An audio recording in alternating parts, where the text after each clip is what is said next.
another dream game. I land and I fly again like a jet plane. Headed straight in your direction, 'cause I'm wiser, one step closer. I'm winning 'cause I work so hard. And the music keeps on playing, and the people that I say we are march up the dance. Oh, what a feeling! Don't stop dreaming. Keep on believing in the power of the feeling. Whatever you want, take a chance. Song in your heart, step in your dance. You got a spark, don't put it down. Shine your lights on.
Thanks for joining us for CVM News at noon for this Tuesday, June 30, 2026.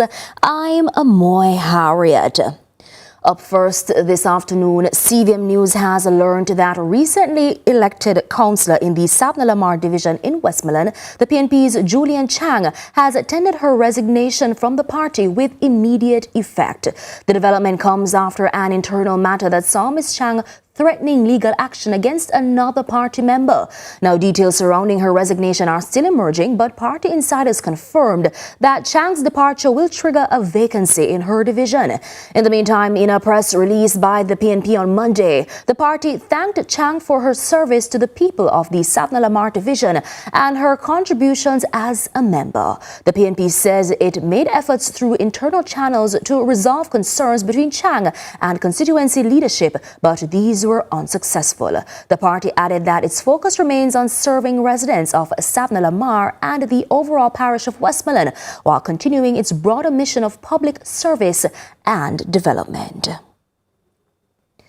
The Integrity Commission has officially submitted its 2025-26 annual report to Parliament, paving the way for lawmakers to table a document expected to detail the Commission's work over the past financial year. The report, which marks the Commission's 8th annual report, was formally delivered to Parliament on Monday at 2:34 p.m. And this meeting the legal deadline set out in the Integrity Commission Act, which requires submission within 3 months of the end of the financial year. Now, hard copies were delivered to House Speaker Julian Holness, Senate President Tom Tavares Finson, and Clerk to the Houses Colleen Lowe, while a digital copy was also provided on a USB flash drive. The Commission says it has again maintained its record of submitting both its annual report and audited financial statements on time. However, the report will remain under wraps until it is formally tabled in Parliament, after which it will be made available to the public on the Integrity Commission's website. The principal of Ascot Primary School is apologizing this afternoon after the school's graduation ceremony sparked widespread criticism over the separation of some students based on their academic performance. The Ministry of Education has condemned the approach, while Principal Mark Jackson says the decision was intended to motivate students, not humiliate them, and has expressed regret for any harm caused. We don't really have a graduation policy as such as the permanent school, but we have a graduation criteria, which we outline to grade 6 student parents every year. However, this year, we did it a little differently, and this is what caused the controversy. And this appeal to it that we are discriminating and humiliating students. It was never my intention as principal ever. And anybody who knows me and all the parents knows for sure that I'm the principal who will go above and beyond to facilitate them and to help their children. They all In the meantime, President of the Association of Principals of Primary and Infant Schools, Lieutenant Colonel Paul Scott, says if the Ministry of Education introduces national guidelines, principals would support the move to ensure consistency across schools. He was speaking yesterday evening on CVM's lead story. If the ministry believes that, it will take away from the quality of education that schools offer to students, I welcome, and the association and principals will welcome any guidelines as it relates to graduation, so that graduation can be consistent across all schools and primary schools. To other news now, the government is again dismissing reports that a property in Grandspan, St. Mary is being prepared to accommodate third country migrants. Deputy Prime Minister and National Security Minister Dr. Horace Chang urged residents to remain calm, warning that the false claims are putting a retired public servant and her business at risk. I urge the media to give utmost prominence to the rejection as they gave to the original story, because it is putting at risk the retirement property of a very outstanding public servant. But we ask that efforts be made to prevent any assault on the property in St. Mary, because this is a long-serving, successful Jamaican professional who.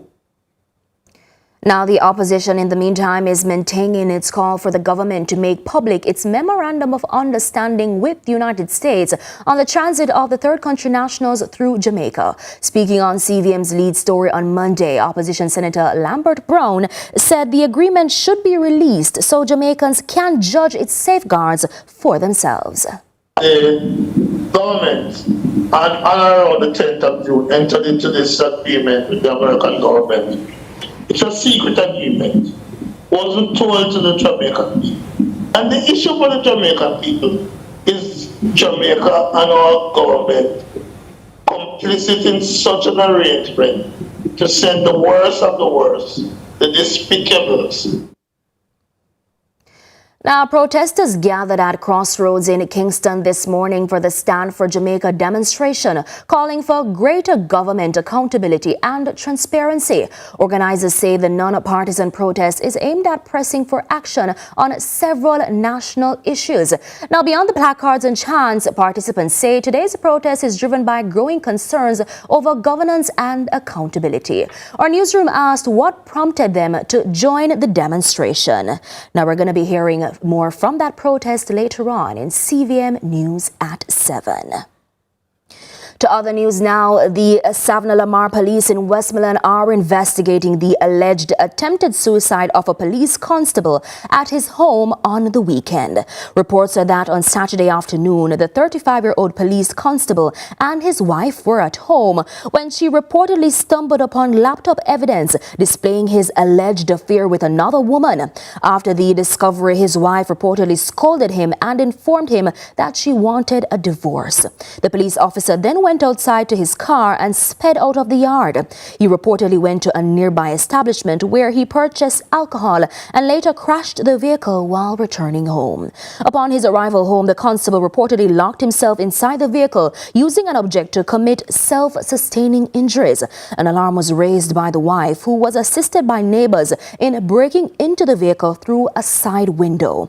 The officer was taken to hospital where he was treated and admitted in critical condition.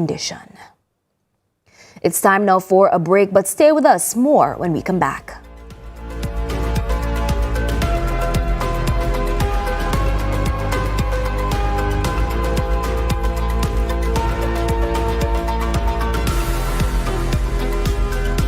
It's a golden jubilee. Celebrating 50.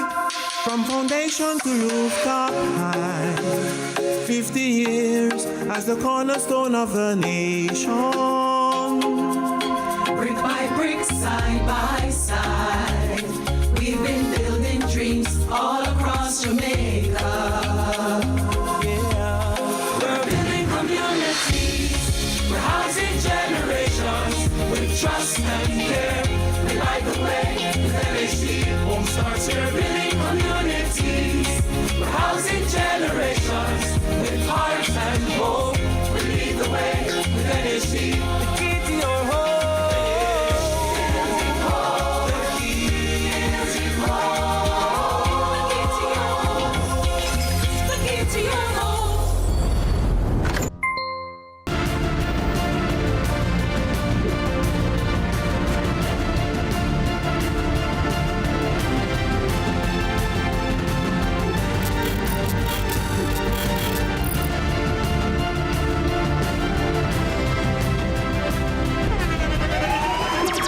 The internationally acclaimed On Stage with Winfred Williams. At a new time, Saturdays at 8 p.m.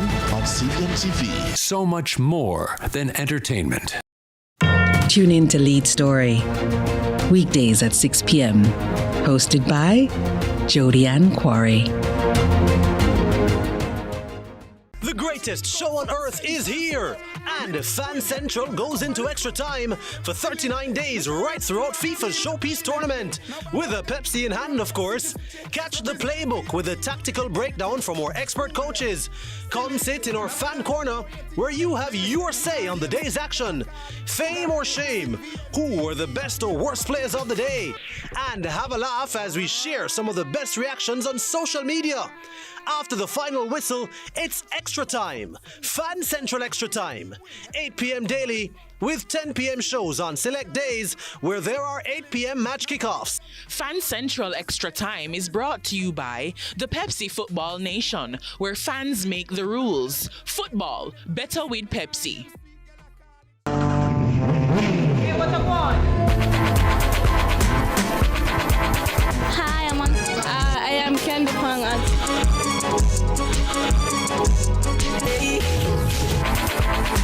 Watagwan. Watagwan. Datagwan. Watagwan. Watagwan. Mondays, Wednesdays, and Fridays at 8 a.m., 1:30 p.m., and 10 p.m. on CVM TV. Watagwan.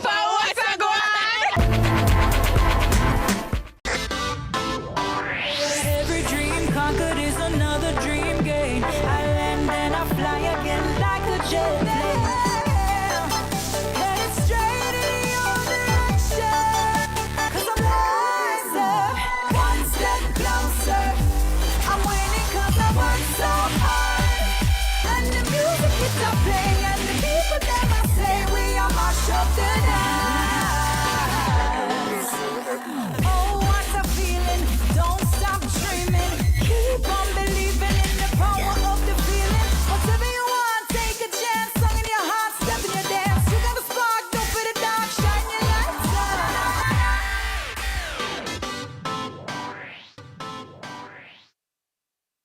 The greatest show on earth is here, and Fan...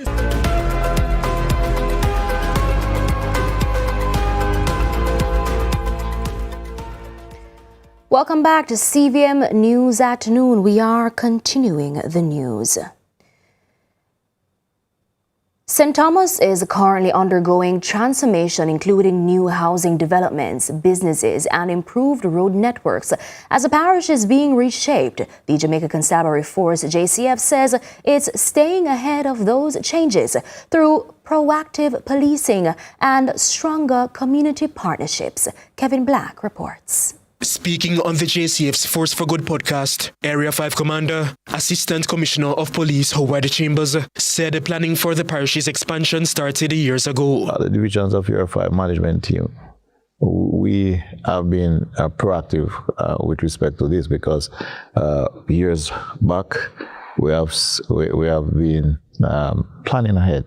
So to speak, because we would have seen the expansion of St. Thomas in terms of infrastructure and commercial hub. In envisioning this, and forecasting, we're looking at the possible challenges that would come on stream. Commanding officer for the St. Thomas Division, Deputy Superintendent Rohan Ritchie, says the division's decline in major crimes has been driven by strong community partnerships and a high level of public trust. The men and women are hardworking, they're committed, and they're buttressed by strong support from the general citizenry.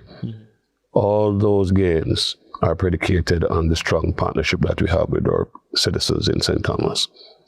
We believe that partnering with our people is the primary focus of our strategy. Richie says that the police have also been working with churches, schools, community groups and entertainment promoters to reduce domestic violence and other interpersonal conflicts, which have accounted for most of the parish's murders so far this year. We go to our church services, we go to other stakeholder meetings, we go to schools. Schools have been creating some issues. Not all schools, but 1 and 2 trouble schools are there. In terms of public order, we are out there with a strategy known as No Linger, which is primarily focused on our young people, our schools, our school children. We do not allow them to loiter in the transport hub in the mornings. We would get them on their buses and on their taxis and off to school. Kevin Black reporting for CVM News. A sad day for education. That reaction from former Director of Public Prosecutions Paula Llewellyn following reports that dozens of students at Ascot Primary School were barred from wearing gowns at their graduation ceremony after not meeting the school's expected standard in the recent Primary Exit Profile PEP exams. But while she's condemning the decision, at least one education stakeholder is taking a less critical stance. Ascot Primary,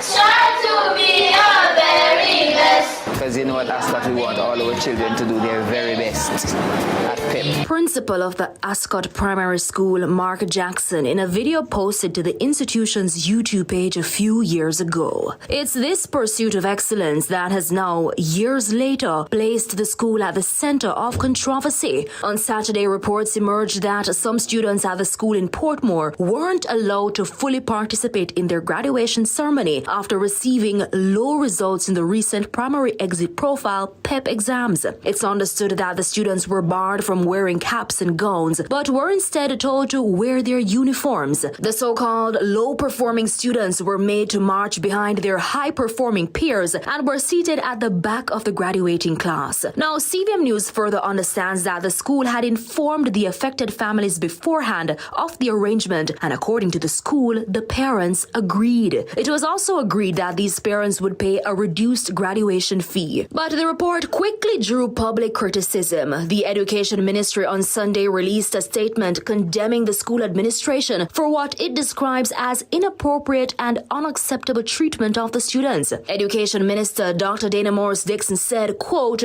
"No child should experience humiliation, exclusion, or discrimination in an institution entrusted with nurturing their development." Also of this view, former Director of Public Prosecutions Paula Llewellyn.